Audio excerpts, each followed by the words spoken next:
किया है। ये अद्भुत सिद्ध स्थल है। आज यहाँ हनुमान लोक के निर्माण का शुभारंभ होगा।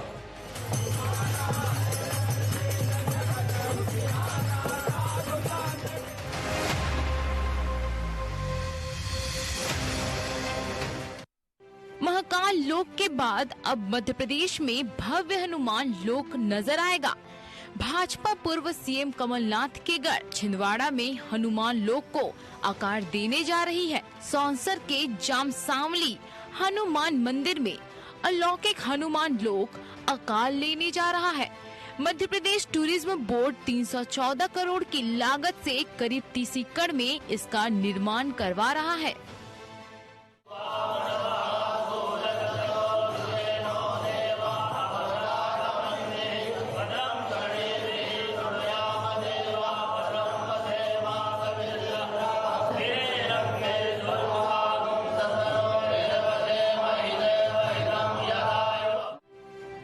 सीएम शिवराज ने छिंदवाड़ा के जामसावली मंदिर में श्री हनुमान लोक की आधारशिला रखी। 26 एकड़ में श्री हनुमान लोक का निर्माण 314 करोड़ रुपए की लागत से होगा।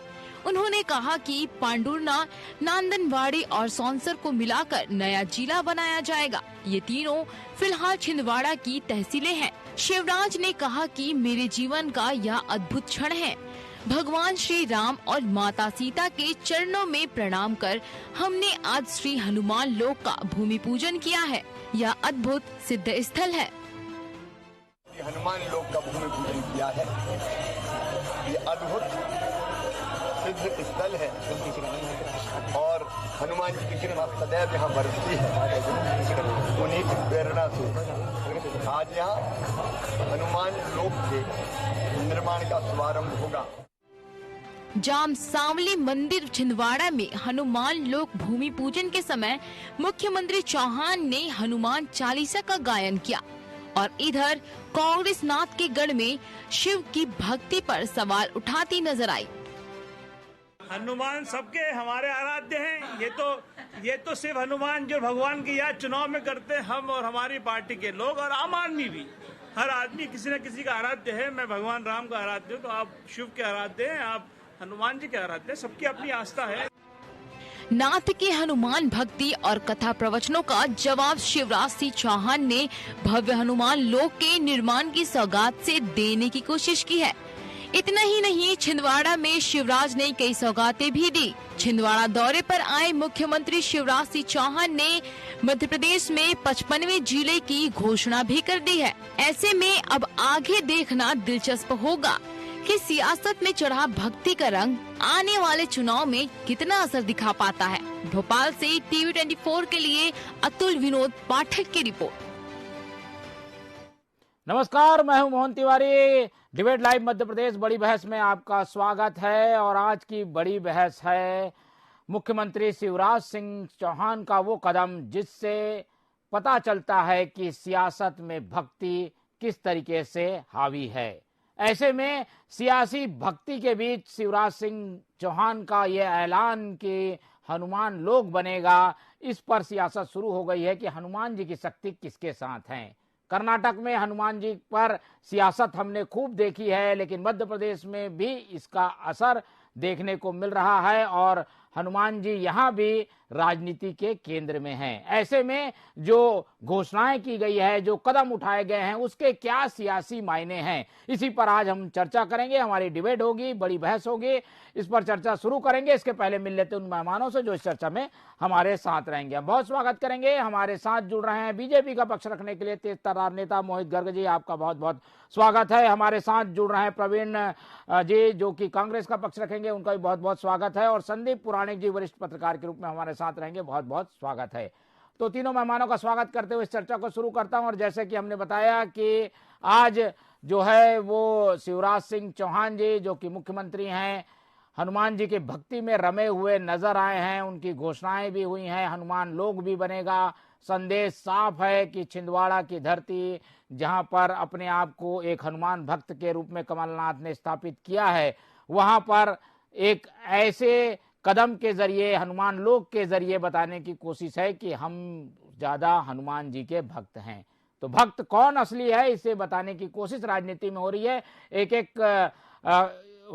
टिप्पणी ले लेते हैं इस पूरे कदम के मायने क्या क्या है। सबसे पहले हम मोहित गर्ग जी की ओर रुख करेंगे। मोहित जी, शिवराज जी लगातार ऐसे आयोजन करते रहे हैं, ऐसे घोषणाएं उनकी ओर से होती रही है जिसमें भक्ति भावना दिखाई देती है। इस कदम के राजनीतिक मायने निकाले जा रहे हैं, आपका क्या कहना है? क्या ये कुछ राजनीति से प्रेरित है या एक ये सामान्य प्रक्रिया के तहत की गई घोषणा है? जैसा कि आपने कहा कि शिवराज जी और हमारी पार्टी के अन्य नेता कह लीजिए, कार्यकर्ता कह लीजिए, इस तरह का आयोजन लगातार करते रहते हैं। तो हमारे लिए इस तरह का आयोजन करना या इस तरह की हनुमान लोक बनाने की घोषणा करना कोई राजनीति से प्रेरित नहीं है। राजनीति को धर्म से मिलाने का काम लगातार भाजपा कांग्रेस करती है। अब आप बताइए, पिछले कुछ दिनों पहले कमलनाथ जी ने रामकथा का आयोजन किया, उसमें धीरेन्द्र शास्त्री जी को उन्होंने बुलाया। आप रामकथा के आयोजन में, चूंकि धार्मिक आयोजन है तो आपको धर्म की बात करनी चाहिए। आपने जो वहां से रामकथा की शुरुआत में आपने भाषण दिया 12-14 मिनट का, वो पूरी तरह से राजनीति था। उसमें आपने पूरे भाषण के दौरान रामचंद्र जी का, हनुमान जी का, सीता जी का, किसी का कोई नाम नहीं लिया, उनका कोई जयकारा नहीं लगाया। अब आप बताइए, आपने वीडियो देखा होगा, जब आरती संपन्न हुई तो आरती के बाद हम एक परिक्रमा लेते हैं। वो परिक्रमा कमलनाथ जी ने और नकुलनाथ जी ने उल्टी ली, तो उनको पंडित जी ने रोका कि आप ऐसे नहीं, इसको क्लॉकवाइज लेते हैं। तो आपको बहुत सामान्य हिंदू रीति रिवाजों का पता नहीं है। और जहां तक हनुमान भक्ति की बात है, कमलनाथ जी ने लगभग 12-13 वर्ष पहले हनुमान मंदिर का वहां पर सियावली में भूमि पूजन किया था, निर्माण किया था। बहुत अच्छी बात है, वो साधुवाद के पात्र हैं। आपने निर्माण किया, उसके बाद आप लगातार, आपकी कर्मभूमि है, कितनी बार आप मंदिर गए, कितनी बार आपने पूजा अर्चना की। चुनाव इस धीरेन्द्र शास्त्री जी की कथा के पहले आपने कितने धार्मिक आयोजन कराए। तो धार्मिक आयोजन कराइए, बहुत अच्छी बात है। आप हिंदू हैं या जिस भी धर्म में आप, जिस व्यक्ति की आस्था है, वो धार्मिक आयोजन कराए, स्वतंत्र है। आप अगर धार्मिक आयोजन करेंगे और राजनीति से प्रेरित नहीं होगा तो आप हमें नहीं भी बुलाएंगे तो हम उसमें शिरकत करेंगे, क्योंकि हमारी भी धार्मिक आस्था है, हम हिंदू हैं। ठीक है, ठीक है। गर्ग जी, आवाज आ रही है? मुझे लगता है जी, बोलिए बोलिए बोलिए आप। तो कभी पीठ नहीं दिखाई जाती। आप पीठ दिखा के आप पूरे प्रदेश में दौरा करते रहे।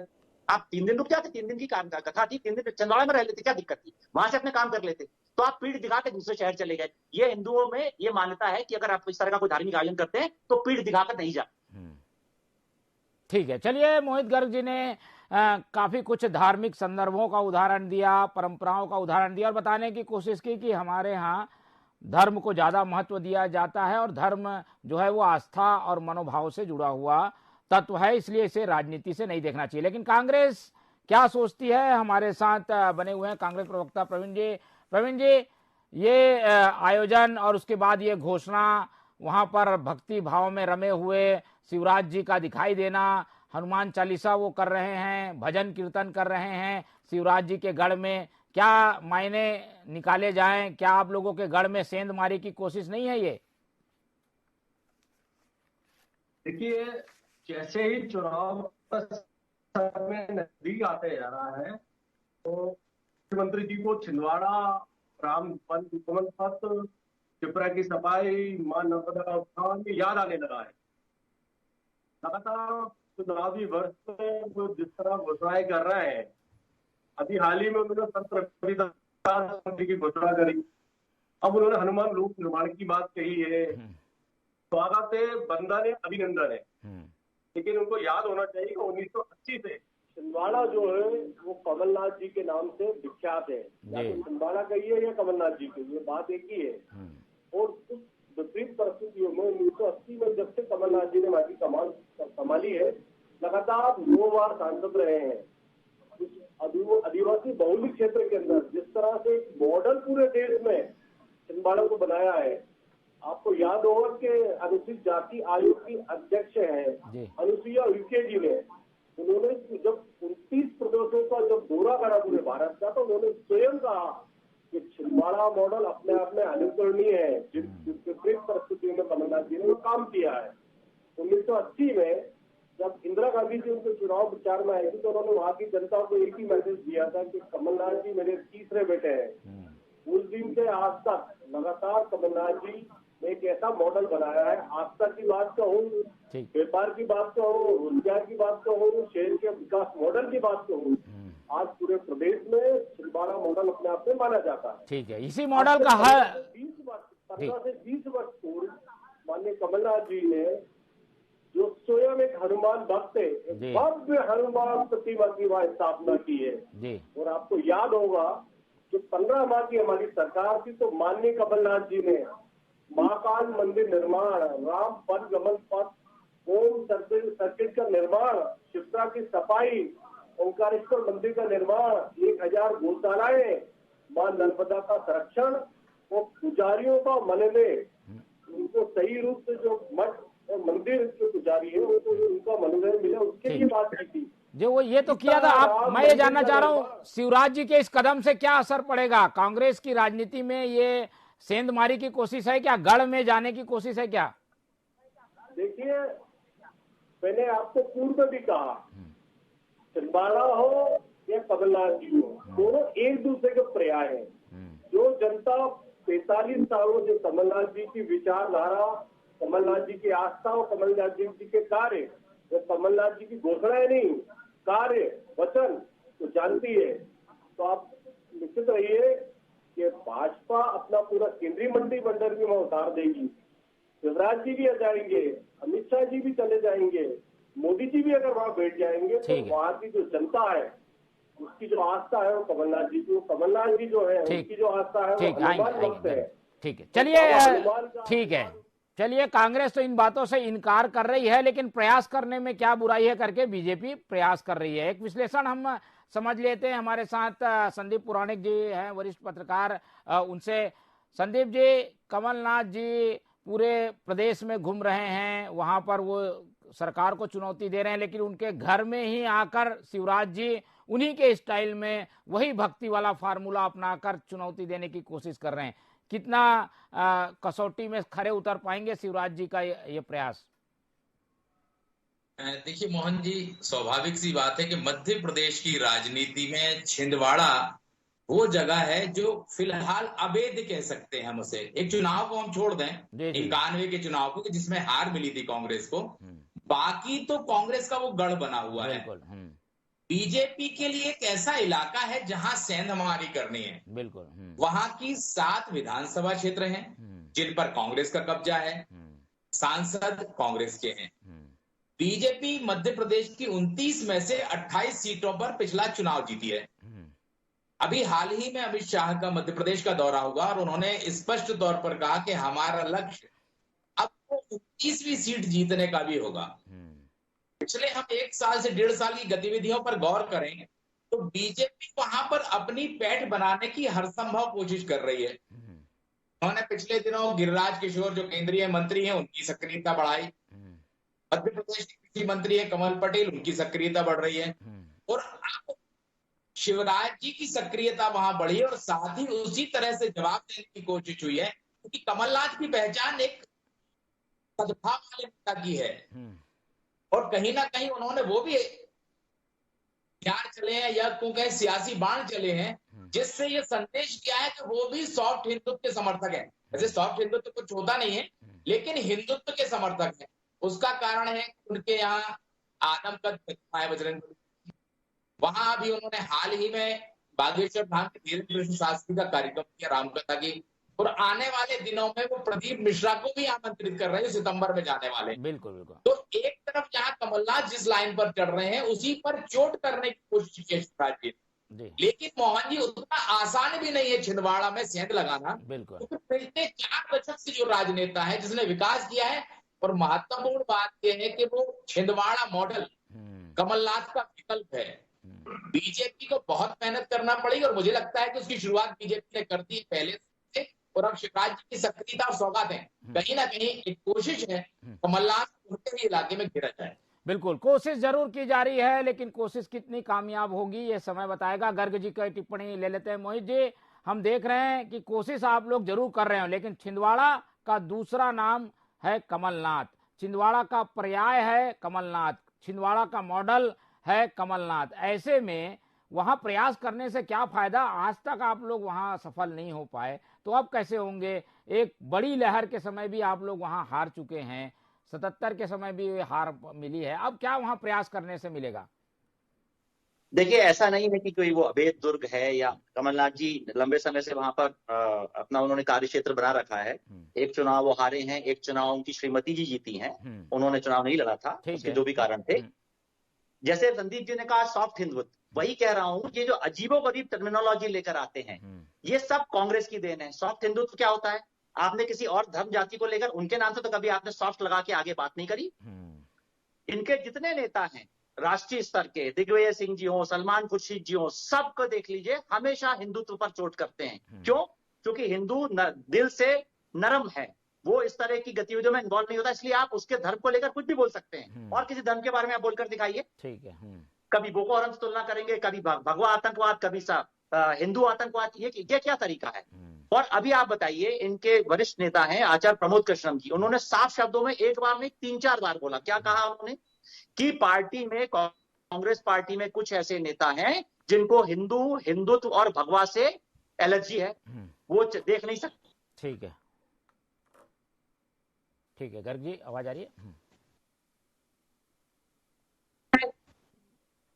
तो पर चोट करते हैं और हमसे कहते हैं धर्म की राजनीति ये करते हैं, तुष्टीकरण की राजनीति ये करते हैं। अभी इन्होंने योजना निकाली, तो योजना, आप हमारी जितनी भी योजनाएं हैं, हमारा मूल मंत्र है सबका साथ, सबका विकास, सबका विश्वास। आप जितनी भी हमारी शासकीय योजनाएं देख लीजिए, कभी धर्म आधारित नहीं होती, जाति आधारित नहीं होती, और सबको जो उसके लिए एलिजिबल है, जो उसका हकदार है, उसको वो तो योजना का लाभ मिलता है। ये हनुमान लोक बनाना क्या है? ये तो धर्म आधारित हुआ प्रयास जो है ये।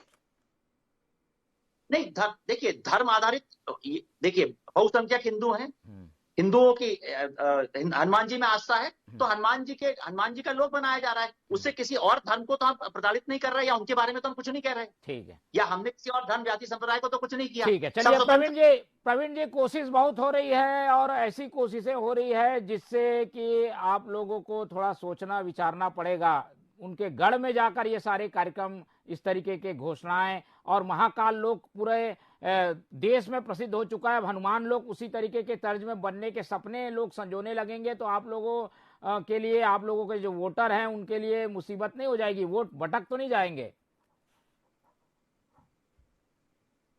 देखिए, कांग्रेस के लिए धर्म चुनाव का विषय नहीं है। कांग्रेस एक हमेशा धर्म को लेकर राजनीति कभी नहीं करती है।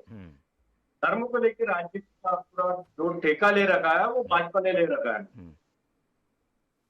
चाहे लोक निर्माण में भ्रष्टाचार की बात हो, भ्रष्टाचार की बात हो, या चुनाव, आने वाले चुनाव में इनको मध्य प्रदेश में तो सरकता वो जनाधार है। इसके बाद ये लगातार जो घोषणाएं कर रहे हैं, तो में जाके घोषणा की है, इनको याद होना चाहिए कि नस नस में कमलनाथ जी है। कमलनाथ जी ने चुनावी वादे नहीं किए हैं, कमलनाथ जी ने पूरी घोषणाएं नहीं की है। जो बात कमलनाथ जी ने की, जो वचन कमलनाथ जी ने जनता के उनको निभाया है, वहां का किसी क्षेत्र में, किसी भी वर्ग में, किसी भी जाति में, किसी भी संप्रदाय में कमलनाथ जी का सीधा पेट है। यही कारण है कि 45 सालों तक लगातार कमलनाथ जी वहां से सांसद हैं। ठीक है। मध्य प्रदेश में जिस क्षेत्र को भाजपा का गढ़ माना जाता है, 18 में कमलनाथ ने वहीं उनको धूल चटाई है। तो लगातार की बात करूं, मठों की बात करूं, पुजारियों की बात करूं, धर्म के नाम पे गौ माता का जो उपयोग भाजपा करती थी, 15 माह के कार्यकाल में कमलनाथ जी ने अपने कार्यों से ये दिखा दिया है। तो गौशालाओं का मॉडल है पूरे हिंदुस्तान में, अपने आप में दुर्लभ है। ठीक है, चलिए संदीप जी की एक टिप्पणी ले लेते हैं। अब हम कमलनाथ जी के गढ़ से बाहर आकर पूरे मध्य प्रदेश के हिसाब से उनका व्यू जानने की कोशिश करेंगे। संदीप जी, चलिए, यहाँ पर कोशिश हो रही है नहले पे दहला देने की, लेकिन अगर पूरे मध्य प्रदेश के सिनारियों में देखा जाए तो इस तरीके के कदमों का क्या मध्य प्रदेश पर वाइल्ड एंगल पर असर होगा? क्या हनुमान लोक बनाने की घोषणा, भक्ति भावनाओं को दिखाए जाना, इसका क्या प्रदेश स्तर पर असर देखते हैं आप? देखिए मोहन जी, स्वाभाविक सी बात है बहुसंख्यक हिंदू हैं और हिंदू को लुभाने के लिए सबसे बेहतर तरीका है धर्म। हम ये देख रहे हैं, सिर्फ छिंदवाड़ा की बात नहीं है। महाकाल लोक आपने बनाया, आपने ओरछा में राम राजा का मंदिर है, वहां राम राजा लोक बनाने की आप बात कर रहे हैं और धार्मिक स्थलों पर काम करने की बात करें। हम देखें तो इस समय मध्य प्रदेश के नेता धार्मिक आयोजनों पर खास गौर कर रहे हैं। तमाम जगह चाहे प्रदीप मिश्रा के प्रवचन हो वो आयोजित किए जा रहे हैं, चाहे आप बागेश्वर धाम के धीरेन्द्र कृष्ण शास्त्री हो वो हो रहे हैं। आप देखिए शिवलिंग का निर्माण हो रहा है जगह जगह। अपने अपने इलाके के विधायक तक यात्राओं पर भेज रहे हैं। आप देखिए कि महाकाल की यात्राओं के लिए 100 बसें जा रही हैं। कुल मिलाकर के राजनेताओं को ये लगने लगा है, राजनीतिक दलों को ये लगने लगा है कि जनता की समस्याओं से ज्यादा उसे धर्म के करीब लुभाया जा सकता है। यही कारण है कि मध्य प्रदेश में सरकार 2 मुहानों पे काम कर रही है। एक तरफ वो जनता को सुविधाएं, रियायतें और तमाम योजनाएं दे रही है, तो दूसरी तरफ वो धर्म से भी तोड़ रही है। कांग्रेस के पास ये अवसर नहीं है कि वो जनता को सीधे कुछ दे सके, तो वो भी धर्म के रास्ते पर चल रही है। कुल मिलाकर के मध्य प्रदेश का विधानसभा का 2023 का जो चुनाव है वो धर्म की पिच पर लड़ा जाएगा। मुझे ये संकेत अभी से नजर आने लगे हैं। बिल्कुल, बहुत अच्छा सटीक विश्लेषण करके हमारे सामने संदीप जी ने रखा और उसमें एक महत्वपूर्ण बात आई कि धर्म की पीठ पर ये चुनाव लड़ा जा सकता है और इसीलिए कोशिशें दोनों ओर से हो रही है। 30-30 सेकंड में एक टिप्पणी ले लेता हूं। पहले मोहित गर्ग जी की ओर। मोहित जी, जो आप लोग करते आए हैं वही कमलनाथ जी भी कर रहे हैं, तो आप लोग और उनमें नया क्या है? आप लोग या उनको चुनने के समय आदमी बीजेपी को क्यों चुनेगा जब अब कांग्रेस भी बदल गई है, धर्म की बात भी कर रही है, पूजा अर्चना की बात कर रही है, मंदिर वो भी बना रहे हैं, फिर अंतर क्या हुआ? बिल्कुल सही कहा आपने। हम ये इस तरह के आयोजन हमेशा करते रहे हैं, चुनाव का कोई उससे ताल्लुक नहीं होता, बट अब ये भी करने लगे हैं। जैसा आपने बिल्कुल सही कहा, ये अब क्यों करने लगे हैं? हमारे बहुत सारे विधायक, जैसे उदाहरण के लिए आप भोपाल के रामेश्वर शर्मा जी हैं, विश्वास सारंग जी हैं, ये वर्षों वर्ष से यात्राओं पे तीर्थयात्रियों को भेज रहे हैं। हमारी तो शासकीय योजना है तीर्थ यात्रा की, उस पे राष्ट्रीय और प्रादेशिक दोनों स्तर की। तो ये कोई चुनाव को लेकर अभी यात्रा नहीं शुरू हुई है। मगर हाँ, इनके भोपाल के विधायक हैं श्री पीसी शर्मा जी, उन्होंने पहली बार कुछ यात्रियों को उज्जैन भेजा। वही मैं कह रहा हूं कि ये सब चुनाव से जुड़ी हुई धार्मिक आयोजन है और हमारे ये आयोजन वर्षों वर्ष से चलते रहे, आने वाले समय में भी चलते रहेंगे। इसका चुनाव से कोई मतलब नहीं। चुनाव खत्म हो जाएगा, उसके बाद भी इस तरह के आयोजन लगातार होते रहेंगे। धर्म पे आधारित राजनीति होगी, लेकिन बीजेपी को इससे कोई लेना देना नहीं है, ये कह रहे हैं गर्ग जी। चलिए टिप्पणी ले लेते हैं प्रवीण जी की। प्रवीण जी बताइए। देखिए, भाजपा अपने मध्य प्रदेश में 203 विधानसभा के अंदर लगातार जिस तरह अपेक्षित कर रही है, जनता नाराज है, तो ये सब भुला गए हैं। आपको जानकारी मैं दे दूं कि 15 माह के कार्यकाल में माननीय कमलनाथ जी ने इस तरह की कार्य योजना पूरे मध्य प्रदेश में धार्मिक यात्राओं की, मंदिरों को निर्माण की, लगातार मां नर्मदा की सफाई की। हमारा अभी जो संगनाग हुआ है वो जबलपुर से हुआ है, मां सरस्वती की पूजा अर्चना के बाद शुरू हुआ है। आपको और जानकारी दे दूं मैं कि पुजारी प्रकोष्ठ, मठ और मंदिरों का प्रकोष्ठ और धार्मिक प्रकोष्ठ की भी स्थापना माननीय कमलनाथ जी ने की है। आने वाले चुनाव में भारी बहुमत से जीतने के बाद मध्य प्रदेश का एक धार्मिक कैलेंडर बनेगा जो पूरे विश्व पटल पे एक अपने आप में उदाहरण होगा। आप लोग तो भाजपा के पीच पे चले गए, भाजपा जो करती है उसी पीच पे जाके खेल रहे हैं, क्या उसमें सफलता मिलेगी? आने वाले बहुत कम समय के अंदर मैं बताऊंगा आपको कि आने वाले चुनाव के बाद कमलनाथ जी पूरे विकास का मॉडल मध्य प्रदेश में लेकर आएंगे, धर्म में भी लेकर आएंगे, उद्योग में भी लेकर आएंगे, किसानों के भी लेकर आएंगे, व्यापारियों के लिए भी लाएंगे और एक वर्ग के लिए लेकर आएंगे। ठीक है, चलिए आप लोगों के दावे में कितनी सच्चाई है ये जनता तय करेगी, लेकिन गढ़ में घेरने की कोशिश है कमलनाथ ताकि अपने गढ़ में ही घिर जाएं, इसलिए ये राजनीतिक दांव खेला गया है। धर्म आस्था दोनों ही ओर से सामने रखी गई है। जनता किसे पसंद करेगी, कौन सा हाथ थामेगी, ये वक्त बताएगा। समय कम है इसलिए चर्चा यहीं खत्म करेंगे। हमारे साथ प्रवीण जी जुड़े, उनका बहुत बहुत धन्यवाद। मोहित गर्ग जी रहे, उनका बहुत धन्यवाद। और संदीप पुराणिक जी ने अपनी कीमती राय यहाँ रखी, उनका भी बहुत धन्यवाद। तो तीनों मेहमानों का धन्यवाद करते हुए चर्चा को यहीं खत्म करते हैं और आप लोग से उम्मीद रखते हैं कि आप लोग देखते रहिए T24। मुझे दीजिए इजाजत, नमस्कार।